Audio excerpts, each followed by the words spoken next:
sinceramente, eu acho que muitas coisas devem mudar no Vasco da Gama.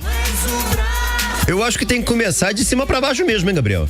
Pois é, a gente tá falando muito sobre troca de técnico, sobre contratação culpa de dos jogadores, mas, né, existem pessoas acima na hierarquia, responsáveis pelo técnico, pela escolha do nome que comanda hoje a equipe do Vasco, responsáveis por montagem do elenco.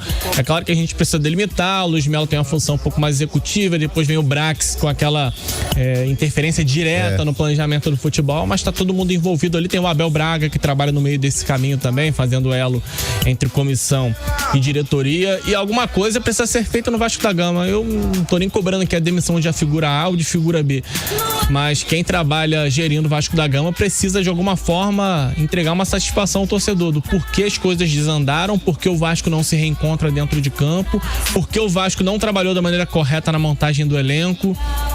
E quando a gente vai observar algumas entrevistas, a gente esses dias assistiu uma do Brax dizendo que 80% do elenco tá montado. Ou seja, verdade.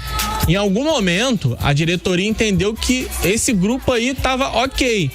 E eu já falei sobre isso algumas vezes aqui. Eu nem acho, de fato, um time para estar em penúltimo lugar. Obviamente não. Mas também não é para muito mais. Era pro Vasco estar ali, realmente, numa situação um pouco mais confortável, mas lutando sim contra rebaixamento, porque é um elenco extremamente mal montado. É uma equipe que não tem a qualidade necessária. E aí eu vou cobrar sim do treinador, vou cobrar sim do Barbieri, que não tá conseguindo encontrar alternativas. Mas você acha mesmo que o Barbieri ficou satisfeito com esse elenco quando ele foi montado? É óbvio que o Barbieri gostaria de ter um meia de qualidade. É óbvio que o Barbieri gostaria de ter um ou outro atacante um pouco mais experiente para os lados do campo. É óbvio que ele gostaria de ter um pouco mais de opção na zaga, mas foi o elenco que entregaram, né? E o treinador, nesse ponto, ele tem só que baixar a cabeça e aceitar. Ele pode até se manifestar de uma forma ou de outra, mas ele precisa aceitar aquilo que lhe é entregue. Então, se vai começar pelo Luiz Melo, se entenderam assim, se a 777, que é quem está acima de todo mundo no fim das contas, entendeu dessa forma, que ela realize a mudança e traga um outro profissional que possa entregar um pouco mais de resultado. E por mais que eu tenha uma visão até paciente, até de longo prazo, né? Vamos lá, o Vasco entrou numa situação que não permite mais ficar olhando a médio e longo prazo. Isso. É resultado para ontem. E aí, essa é uma diferença básica. E as pessoas perguntam, a SAF, um clube, né, com diretoria eleita. Essa é uma diferença básica da SAF. Quando a coisa não tá boa, você muda a cúpula, porque é uma empresa. O que não pode ser feito num clube com um presidente eleito. Você não pode ter como tirar o presidente a não ser por impeachment, né? Então, tem que aturar lá, ou quando o trabalho não é bem feito, o mandato do presidente, e quando ele sai, aí sim, os sócios vão atrás de alguém que possa reconduzir o clube. No caso da SAF, a saída, e eu não tô dizendo aqui que se vai dar certo, vai dar errado, eu só acho que o Vasco tá indo por um caminho, nesse momento, se for realmente confirmada a saída do Luiz Melo, um caminho correto.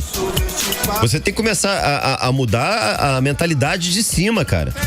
Não adianta você trocar as peças embaixo e a cúpula continuar agindo da mesma maneira, né, Gabriel? É isso, o planejamento. E essa é uma visão que eu tenho desde lá do início, né? Mesmo quando o Vasco largou bem no Brasileiro.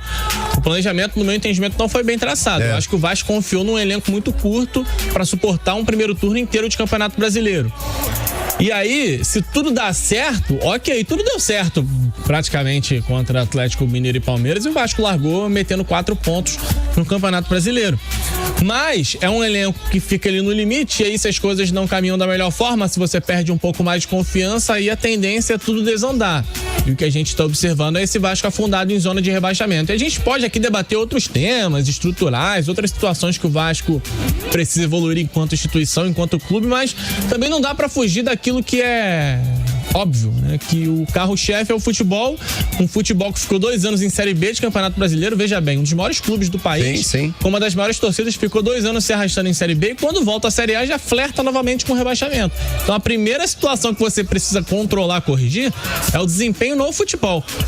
Por mais que eu entenda que é importante ter um CT um pouco melhor, ter um estádio mais moderno, etc, regularizar a questão financeira, ok, mas você precisa entregar bons resultados do futebol, até para continuar faturando bem, para estar nas principais competições, e pelo menos nesse primeiro momento a SAF mandou muito mal.